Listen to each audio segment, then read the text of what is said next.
Hi, boys and girls. Happy Monday. Welcome to another exciting episode of You've Already Peaked Gaming Podcast. Featuring us. No introductions needed. We're tired. So let us commence. So tired. Okay. I am beyond tired I'm more tired than I have been in months. And I think it's because of my allergies. I'm at the point where I almost thought that maybe I was getting a sinus infection from how bad my fucking face has been just killing me. And I know it's just allergies because I'm just sneezing. You know what I mean? It's like how I felt when I had COVID and I was like, oh my God, am I getting sick again? Is it COVID? It's like, no, there's nothing else. Like all the rest of my body is fine, but my allergies are just intense. And I feel because I haven't been able to breathe a whole lot, I'm sneezing a whole lot. Oh God, I'm just worn out, dude. It's brutal. I feel you. I sneezed for 5 minutes straight yesterday. Just just couldn't stop. And I was sneezing so much when it finally did recede, I almost had what I could only describe as the beginning of Bell's palsy. Half of my face. I feel like it's going numb. Yeah, I was like, what the fuck is happening? Yeah, exactly. I was like, oh my God, am I going to stroke out from this? Oh, man. Oh, my God. Welcome in. How have you been? Miserable. I've been getting up at 3 o'clock every morning to get to work, to be the only one at work, to leave there at 7:30, to get home at 9:30, to go to sleep and wake back up the next day at 3 o'clock. That sounds amazing. I will continue doing this until the 10th when I'm on call. Of May? Yeah. So this month. And then I will continue to keep doing this until the 17th. Of May. And then after that? Oh, and more. But I have the 17th and the 18th off. Uh-huh. And then I just go right back into the same shit. When do you start getting a normal schedule? When the girl comes back from medical leave. Hopefully. If she comes back? Yeah, she will. Yeah. It's the other one that's okay. Yeah. It's because I'm covering two people's full-time shifts that I'm dying. Are they giving you any type of extra pay for this? Are you able to clock overtime or anything like that? Yeah. Oh yeah. Okay. All right. Oh, yeah. As long as there's compensation, I guess that's. And they're like, listen, we're gonna say that you were on call and got called in. That way you make more money. They're trying to game the system for me because everybody's like, do you need a sandwich? Yeah. Because I'm literally just sitting and just running all day. I don't move unless it's to get a patient, and I'm just fucking power scanning. That's good though. I mean, it keeps you busy. I could do with a little less. Sure. But it might be just the hazing period too. You got 1 month under your belt, and then hopefully they find a standard, schedule to put you on where you're not dead. Because the idea is great. You're gonna make all this money, you're doing all this stuff, but if you're dead in the next 6 months, what does it matter, right? They had a performance review because I'm at I think I hit my 90 days. Yeah. So they're like, hey, know you're busy. We just want to pull you in for a performance review. I'm like, This ought to be good. All right. Yeah, So I sit yeah. down. Yeah, and he's all, I just want to say, like, you're really blowing everybody away. You're doing a great job. And I was like, and? and, Yeah. and then he laid on some more, and I was like, and he's like, and it's honestly like pretty impressive, like how good you are at your job. And I just kept going, and he's like, I'll literally say anything you want me to say right now. Like you just tell me because I know you're going through it. I was like, no, I just want to see how much I can get out of this. Yeah. I'm waiting for the but. Like, please, by all means, find some negative. I'm holding my name badge. Yeah, find me a negative right now. Oh, Christ. Oh my God. I haven't had time for a whole lot of anything. I've been coming home. Well, maybe not anything, but man, I've been just coming home just whooped and beat from work and like not doing anything besides just vegging on the couch. Like reading is like I sit down to read and like I get like 4 or 5 pages and I'm just zonked out. Yeah, okay. I'm glad it's not just me. I thought that was a good sign of like how fucking bad it is. Like I get like 2 pages and I'm like, yeah, that's so weird. I mean, the book was doing it to me before, but it's like it just hasn't captivated me the same way that the other books do. So like sitting down, you know what I mean? None of them will. Yeah. And so like it's okay. I'm not mad about that by any means, but it is one of those situations where because I'm so tired, my brain isn't like, dude, you are invested. Just stay the fuck up and read. I'm just like, this is fine. We can stop here. Like you don't need to get to the end of the chapter. Just pick it up whenever and I'll just pass out. Yeah. Oh my God. So there's this Oblivion, right? Comes out. It's amazing. It's great. It's ruining my life. I was up to like 3 a.m. one night just playing Oblivion. Like it was like 2005 again, 2004. Yeah. And I'm like, boy, we should probably not do this. This is like a slippery slope where like I'm waking up in the morning like, guys, I'm just really sick. I don't think I'm going to make it to work just so I can stay home and continue to play Oblivion. Like that's a problem. And then out of nowhere, there's this turn-based RPG that showed up called Claire Obscure Expedition 33. Yeah. Holy shit. I heard about that one. There's been a few games that just kind of came out of nowhere that are popping off. I have never like in an immediate point of a video game, right? Where like everybody's like talking about, it's like, oh my God, this is great. You look at the devs and it's like, this is the only game they've ever done. It's like a bunch of ex-Ubisoft devs that like came together and like pumped this game out or whatever. It's turn-based. So like already kind of like a weird niche genre, you know, because like as RPGs go turn-based, like unless you're like old Final Fantasy heads or like Persona heads, like you're not really going to jump into a turn-based RPG and like feel like you're ready to rock on it. The moment this game starts, the atmosphere, the music, the voice acting, the art style just had me fucking captivated within the first like 5 minutes. And I was like, whoa, dude, what the fuck? Like I started the game and like it's kind of like a somber beginning setting. And then we're talking like 25 minutes into like the prologue tutorial section of the game, basically. And you just get an uppercut right in the dick. And it's like, I am so upset and sad. And like, what the fuck is going? Because there's not like a whole lot of backstory. The way that they kind of start there is backstory, but the way they've kind of started the game is like they just drop you in immediately right now, as though you have the knowledge of exactly what's going on. They kind of like filter in with like, oh, you know this because of this. And everybody's like, oh yeah, of course. And then just kind of move on. Like it's not some giant plot point. It's just like, yeah, this is common knowledge. You know what I mean? And so because of that, you're like, no, I need to know more. Tell me more. What do I need? Oh, like I need to go and find more. I need to go and talk to more people. I need to find these expedition notes. And then, you know, you get through the tutorial and you get to like the main start of the game, like Act 1 and like the first couple minutes of like Act 1 and just like how fucking heavy it is. I was like, I'm going to play this game. Like I was like, Oblivion, what? Like I have to play this game. It was wild, dude. Like, and that's one of those things where on YouTube I looked at, cause that was when we were talking in the chat about getting immersed or whatever. Cause I was telling Aaron, I was playing it before we decided we were going to play a different game or whatever.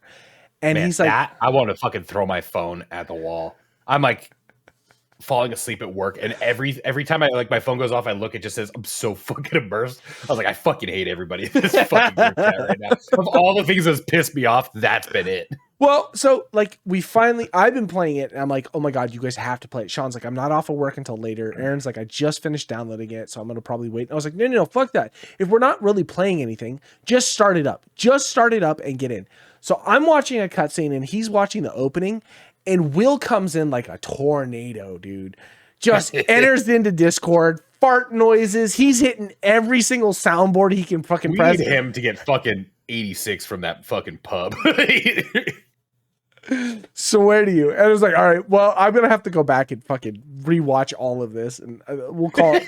He's like, well, if you guys told me you were playing like a game or you were in something, I wouldn't have done that. And I was like, we didn't have a chance, bro. Like, you came in, it was just like, and we ended up playing Tarkov, and it was great. It was fine. But I went on YouTube and I found that there's like a 7-hour video that someone did of that game. And I was like, wow, that must be on all the gameplay and everything. No, that was just, they literally made a movie cut of them talking to every NPC that you can talk to and every cutscene in the game, and they clipped it all together, and it's 7 hours. I was like, oh my God. And then going to look back on it, they're already talking about doing some type of live action adaptation or at least some type of movie or TV show adaptation of this game because of how well it's popped off story wise. Oh my God. I would go and see that movie 10 times. There's too much shit. I was trying to count how many immersed got sent to the fucking group chat over like a 48-hour period. Well, you know, Aaron with his autism, once there's a word that like latches in there, it's just an everyday thing. Yeah.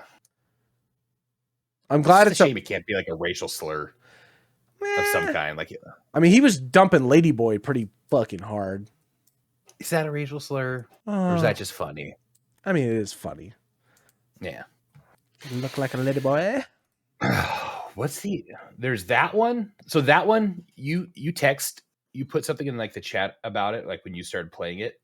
And I think I saw that like a day and a half prior. I was like, oh, this new game's coming out. I was like, oh, that looks good. And then a lot of Dune. Yeah. And it's like May 10th. Dune's opening up. They have all like they're like streamers that are playing it right now. Yep. What's it? Arc something? A lot of third person. Oh, Arc Raiders. Yeah. Arc Raiders. Yeah. Yeah. That looks that actually, I'm not a big fan of third person games. That looks sick. That's third person, like what the hell are they called? It's like Destiny, like loot.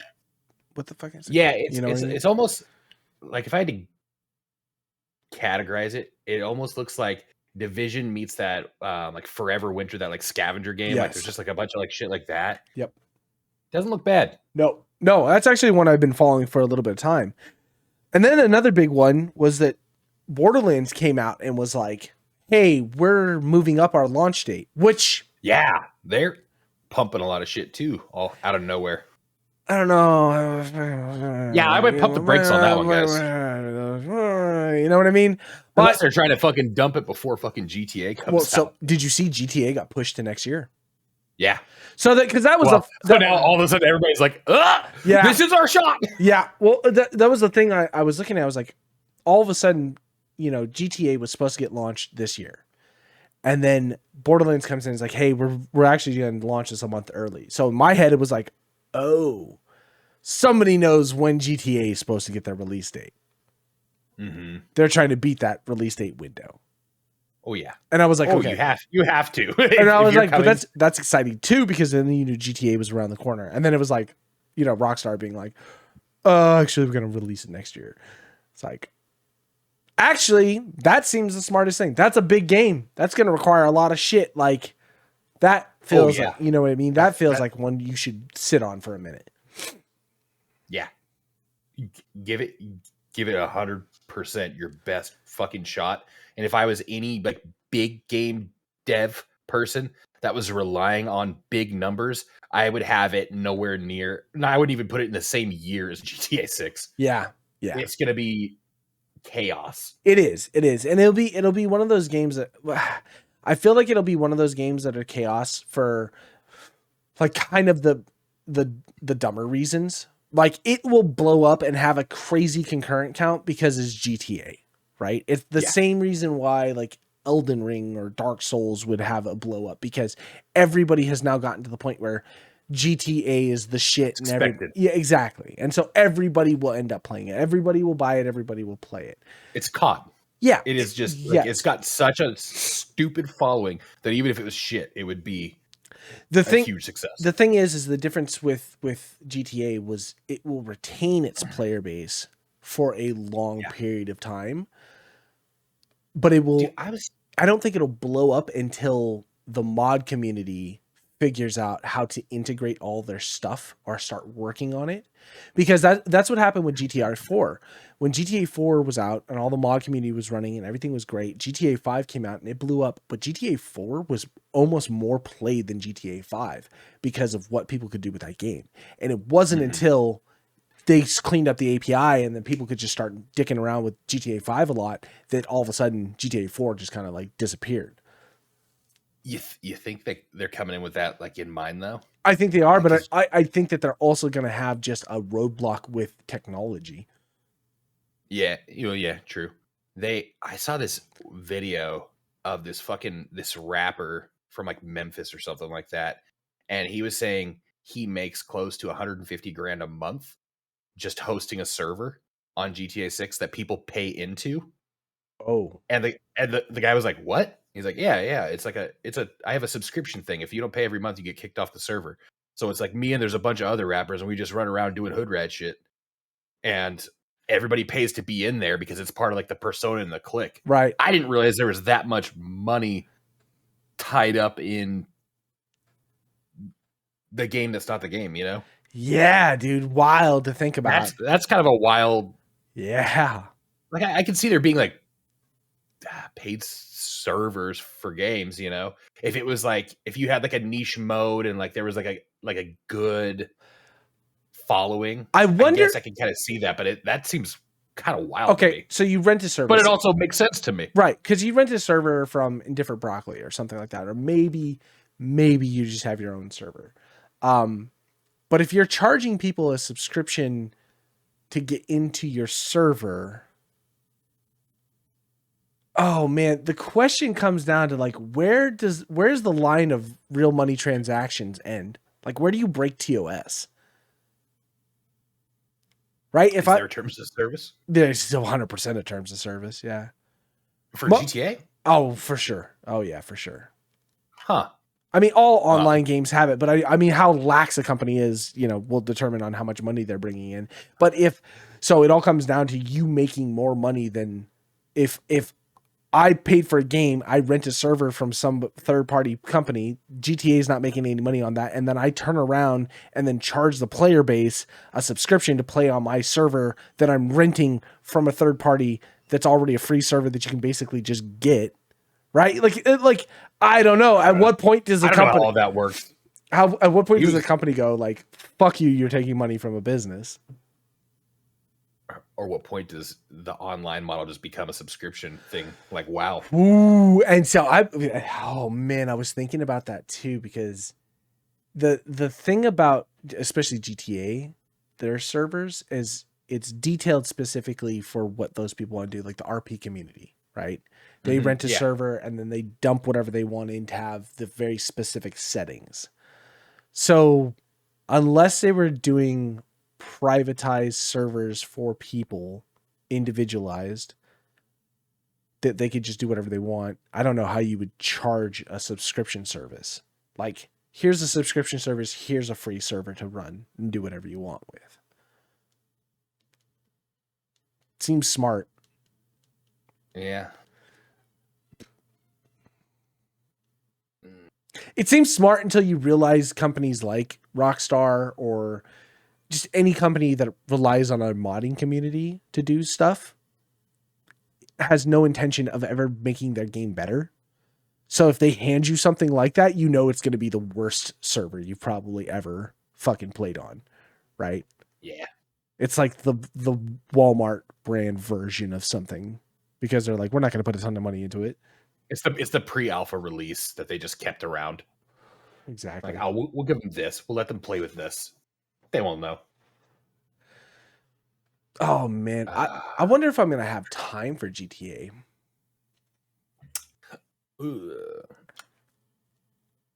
Yeah. You know, I don't know if I'm going to have Yeah. time for GTA in the way that like I used to have time for GTA. Right? Mm-hmm. Blow through the story, play all of that, get completely immersed in that whole thing, and then jump on online and dick around with all that. Immersed. Get completely immersed. I don't even. I wish. God, those are the days. Just getting a pizza and just like it's good like at noon, and then by like 7 o'clock it's just all congealed, but you're still just like mowing it. Just a pile of napkins because you're like wiping your hands to get back to your controller. Yeah. Just fucking. There's a definite funk from the room. Back. Oh yeah, you know what I mean. Just fucking farting. You haven't moved. Yeah, been holding a shit for 7 hours. just uncomfortable but immersed.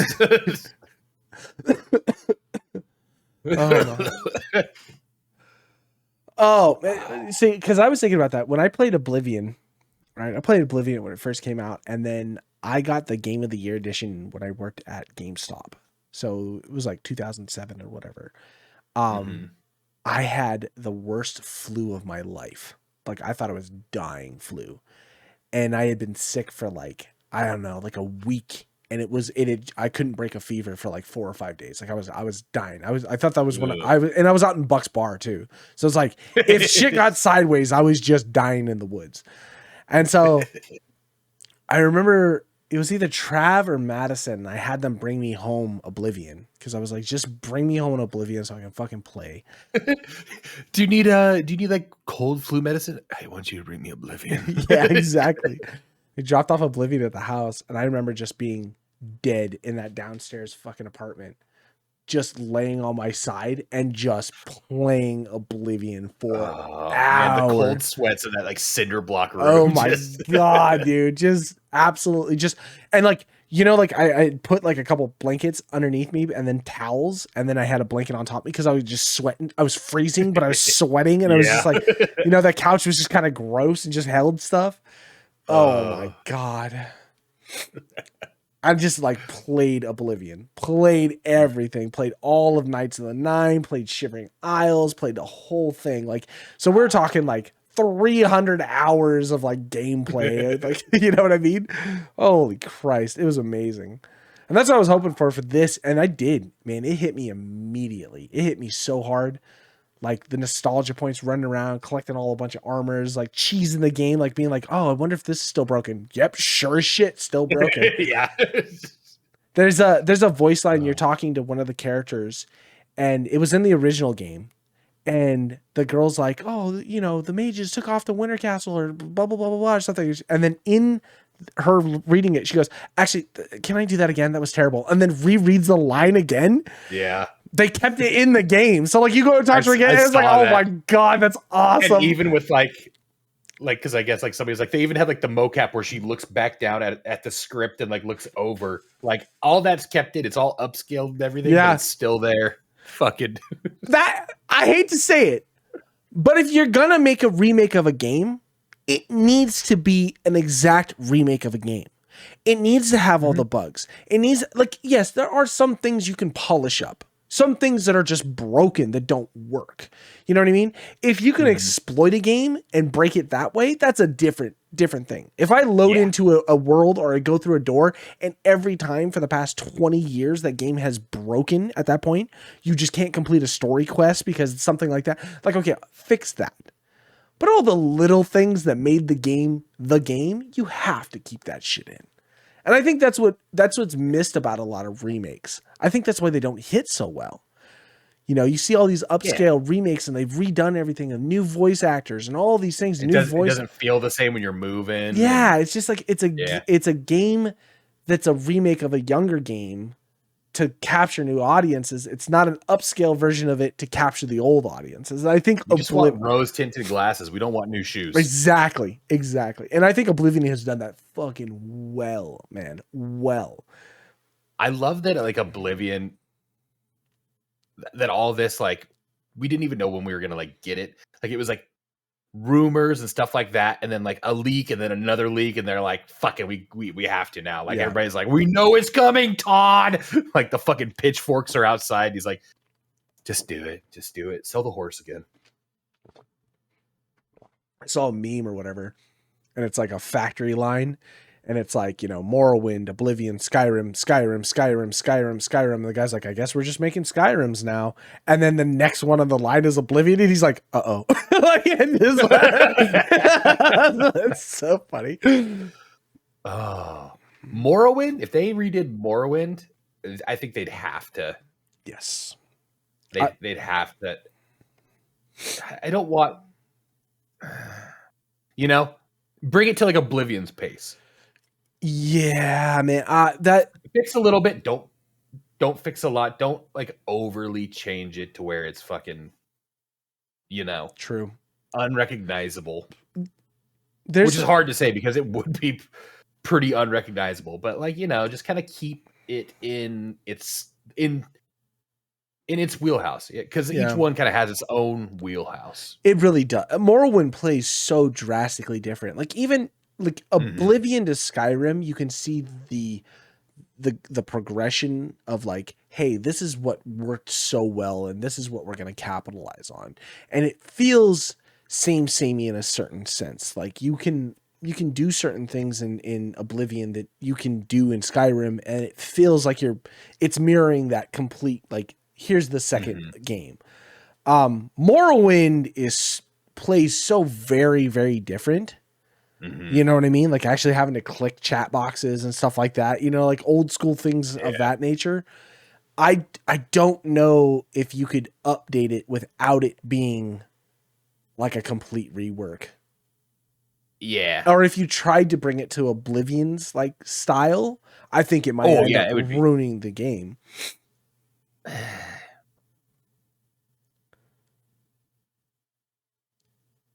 Sacrificial lamb in my opinion. Yeah. You can chop that one up a little bit.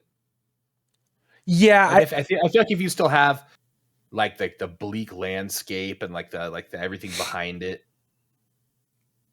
Yeah. You know, but still leave it like kind of sandboxy how fucking Morrowind is.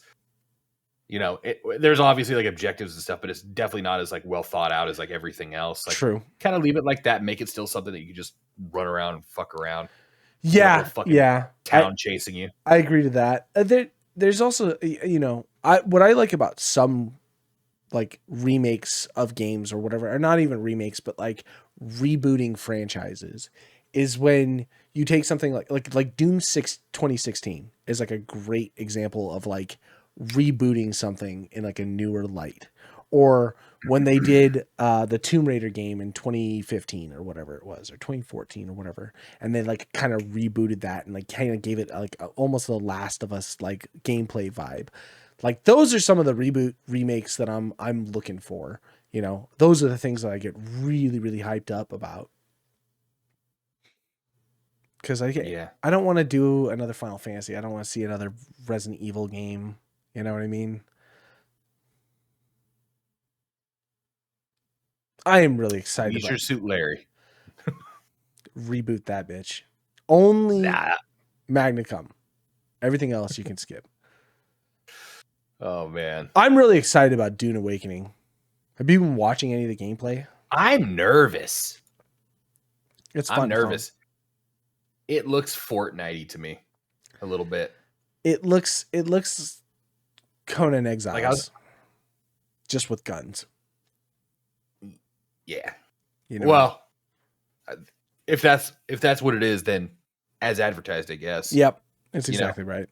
Survival thing in Dune. I don't know. I just caught like a brief glimpse of it, so I could be wrong. But when I was watching I think Shroud was describing like the PvP zones and like the PvE zones and stuff like that, and like watching him run around, just how smooth and almost cartoony it kind of looked. Yeah. For a second, and that could have just been like maybe it was just like a weird time of night because I think it was night when he was running around, but I don't know. No, because we saw this happen with Nightingale. You know what I mean? If they're out, they got in the hands of streamers and all this. This is what you're getting. You know, so Oh I yeah. I feel like the thing about Funcom is that they've done this with every game that they have touched and they have been a part of. It's they put a game out. It's usually a great idea and a phenomenal concept, but Funcom is just kind of drags their feet to get things moving. And then it takes years and all of a sudden there's some massive update and the game is phenomenal and ready to rock. And then they just kind of abandon it and forget about it and leave it be. You know, they did that with Conan and Unbound, Anarchy Online. I mean, they're doing it to Conan Exiles. Dune will just be the next one on the chopping block. And then they'll move on to something else. They did that with the Perfect World, you know, just they're one of those devs, you know, that you could just kind of like, it'll be good at a sweet point and it'll either grasp you during that sweet point and you'll be invested in it or you'll never touch it again. Well, I mean, at least it's not like a beloved legacy with, Yeah, decades of following. Yeah, they're doing that too. Yeah, exactly. That's exactly right.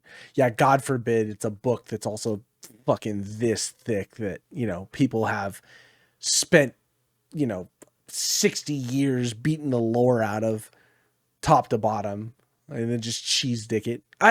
Man, that's also another one too. I don't know if I'm excited for Dune Awakening as much as I thought I was going to be.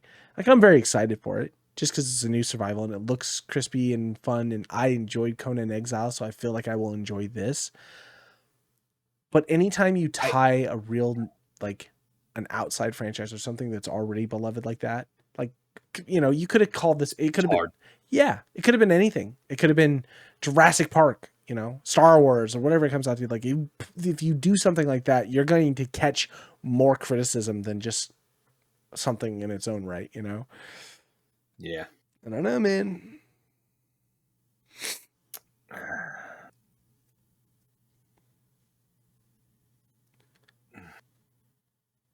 I'm trying to find redeeming qualities.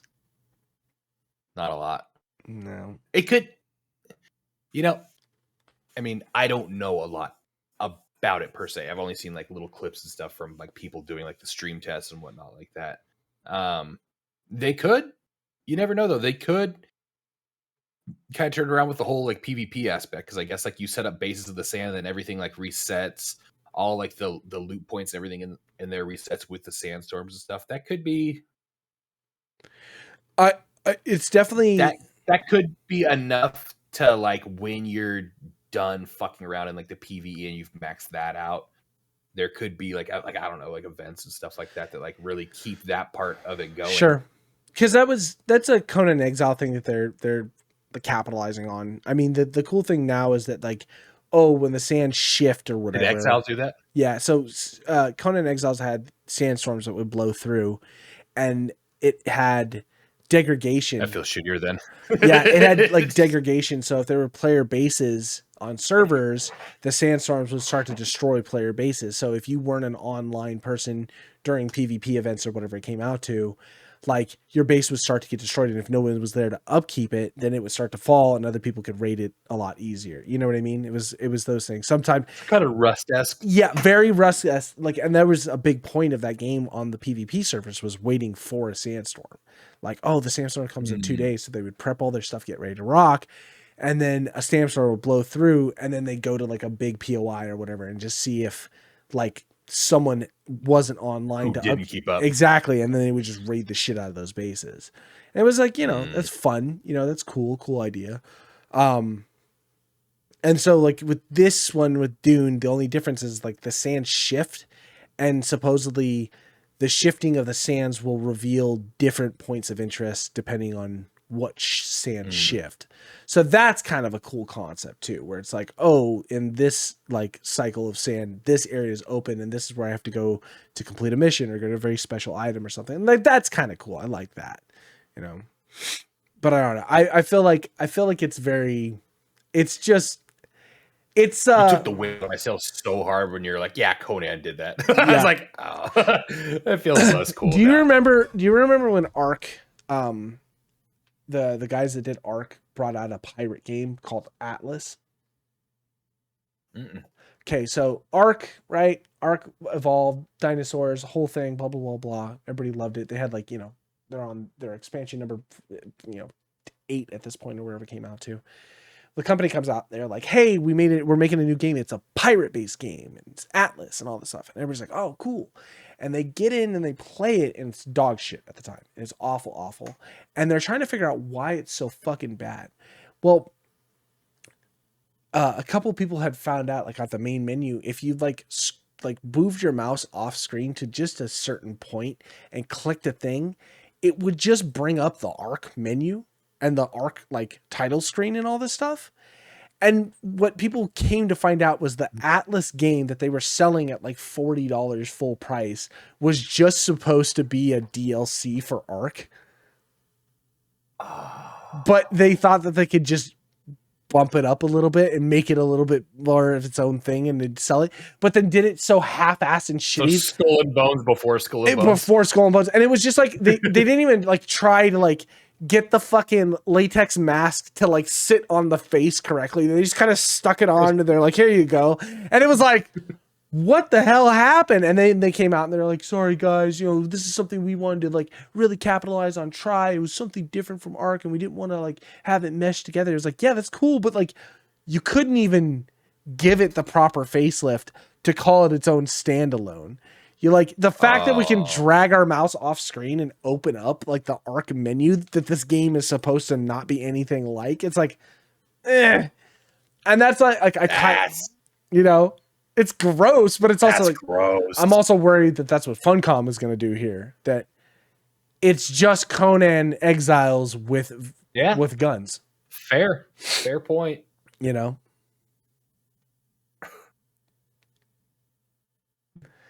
It's gonna be a wild experience. We'll see. That's where transparency goes a long way. You're like, you know what, this was gonna be this, but like if you come out and you say like this was gonna be a DLC for this, and you know what, we found a passion for it while we were working on it, and we really want to make this his own full-fledged game. You come out like that, guess what? Yeah. You just covered your fucking ass from any bug like that pops up. Well, and that's so shitty. Well, that's exactly what happened with DayZ. DayZ was an Arma 2 mod, right? It started as an Arma 2 mod and it blew up and it got so popular and they were working on it so much. And that was when Brendan Green was still doing all this stuff before he went over to H1Z1 and, you know, was helping out with basically making the whole BR genre like explode.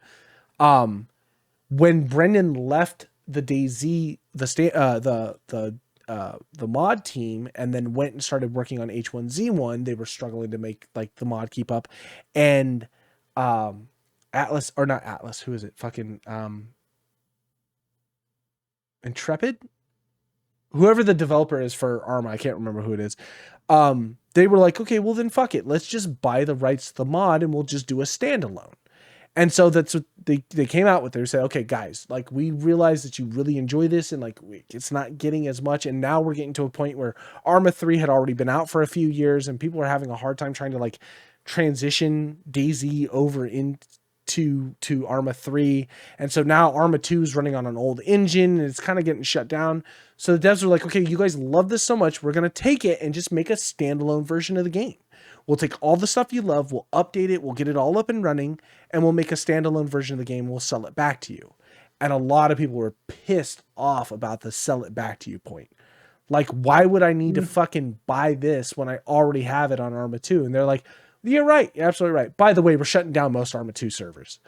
And it was like, oh, that's why you want to sell it back. And so everybody, and then the standalone came out and was just dog shit. Like just wasn't running, was just broken, you know, and people, you know, it got so bad that basically zombies in that game are not even a deterrent. It's not even a nuisance. They're like, They're the fly buzzing around your ear. You know, where you're just like, you're not really doing anything to stop it. You're just like, stop, you know? And the whole game is you just running around looking for people to kill, turning it into a PvP, you know? And like, you see these people that build all these big bases and all this stuff. And it's like, you don't really need to. Like, just get to Severny and just start murdering people from on top of a building somewhere, you know? So, I don't know. Game devs are cool, man. Yeah, man, I respect the hustle, you know? I don't know. That one seems... Well, I mean, did we just talk about this? WoW did kind of the same thing with like the vanilla servers. Yeah. They're like, nah, we're shutting it down. And guess what? Now we're doing it. Yeah. Well, I talked to Sean because I guess he was in the newcomers chat in that Ascension server that we were on, because we had brought that up. We were talking about like, I'm just surprised no one is shutting this down from Blizzard. Well, apparently the guys that are running Ascension, there's a bunch of them that are ex-WoW devs that worked for World of Warcraft. And so because of that, I guess the reason why Blizzard keeps, and this is something that you can find in their Discord, I guess the reason why Blizzard continues to allow this private server to work is because it's so wildly experimental with them coming up with random ass abilities and stuff for classes that don't fucking exist and all that. Blizzard kind of takes that as a, oh, that's kind of a cool idea. Oh, they kind of worked out the kinks on that. Hey, how did that work? Okay, what's the synergy with? Like, oh, how's that balance? Oh, okay, we'll snag. Giant like RNG server. Yeah, exactly right. And so because of that, they're just like, yeah, well, we'll let you do all your shit, but we might just take an idea here or there. I feel like that's less shitty. Yeah, no, I agree. I guess if you're doing, it's like the mod stuff. If you're doing the mods for free and for fun and you're giving it out to people, well, so be it, you know? But if you're like, you know, I'm a starving artist and want a couple bucks for the things that, and then you find out that your game is now in a multi-billion-dollar company that's like making hand over fist a month, like I would be a little perturbed. You know what I mean? I'm not yell and scream because I don't really have much to yell and scream about, but I might be a little. If they're already like ex-devs from there, they probably already know the game plan anyways. They're probably the ones who set this up. Let us run this and we'll give you all the backline information, you know? Yeah. Because like I said, have our pet project. The fact that you can create brand new classes and brand new abilities and stick them in there without completely breaking the game or the code, like you would have to know the code like the back of your hand. You know what I mean? Or you'd have to have access to that code. You know, and that sounds like a lawsuit you don't want to dive into. Yeah. So it's a fucking Cold War. That's exactly right. Yeah. It's one of those things like, all right, you let us run this server. You can snag whatever you want. You take no legal action, because if you take legal action, there might just happen to be a fucking flash drive that shows up on somebody somewhere and they just now have access to the game. I don't know what happens, you know? Like, yeah. I would definitely have that Trojan horse sitting out somewhere. You know what I mean? Like, you feel free to fuck around and find out.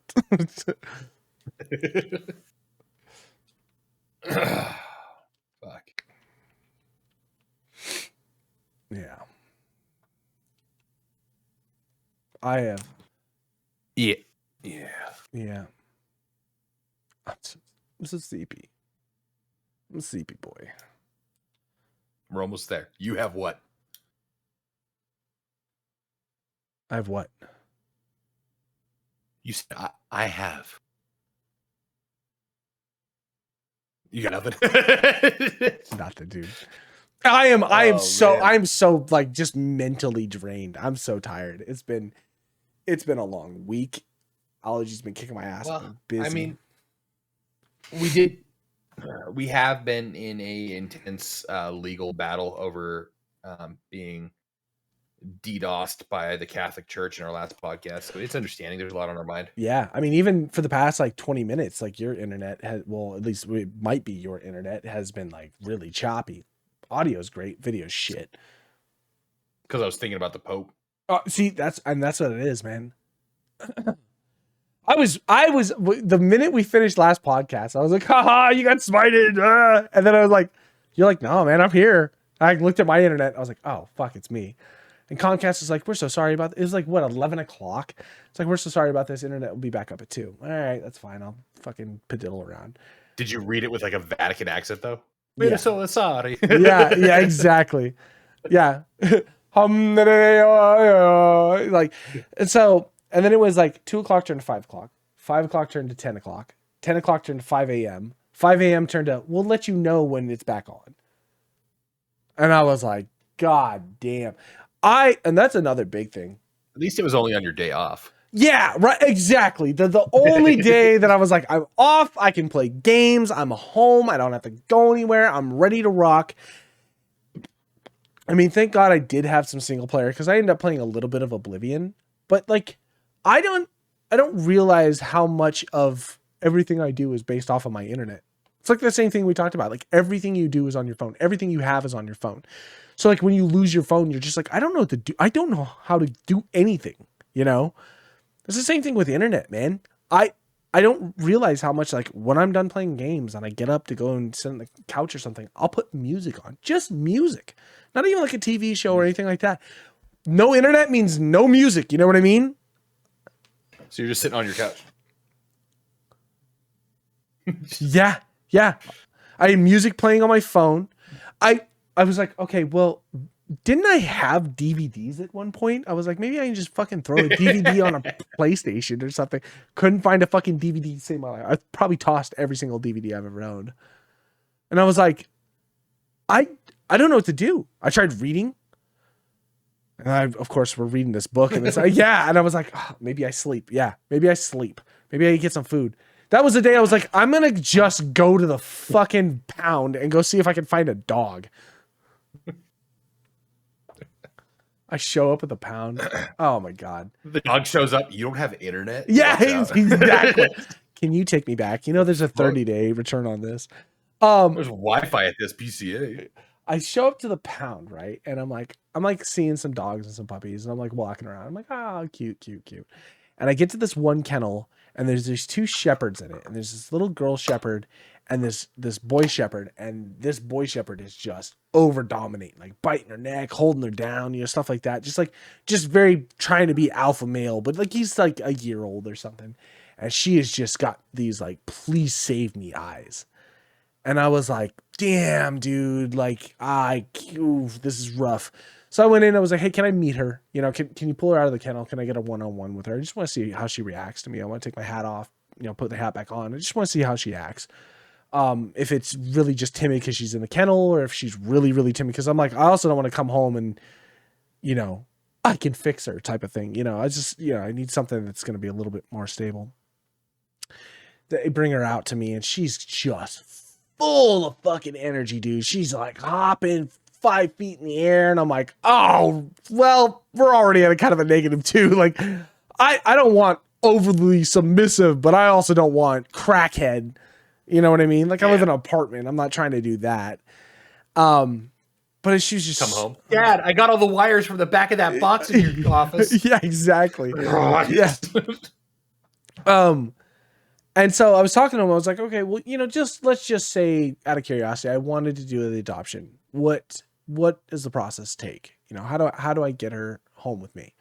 And they like pulled up her stuff, and she's like, oh, she's paid for. If you want her, you just fill out the paperwork. You take her home today. Take like 20 minutes.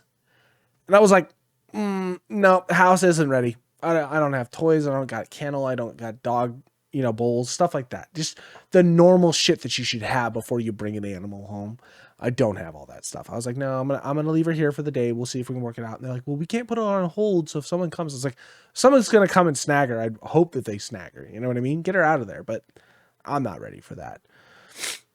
Plus, I'm gonna be taking off to Hawaii at the end of this month, and so I'm like, the last thing I want to do is rescue a dog and then dip out for 5 days. You know what I mean? That just doesn't sound good overall. Just leave a litter box out. Yeah, $20 for a pizza.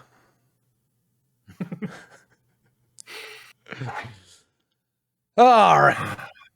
All right. Yeah. Let's wrap this up so we can get to bed. Get some shut ass.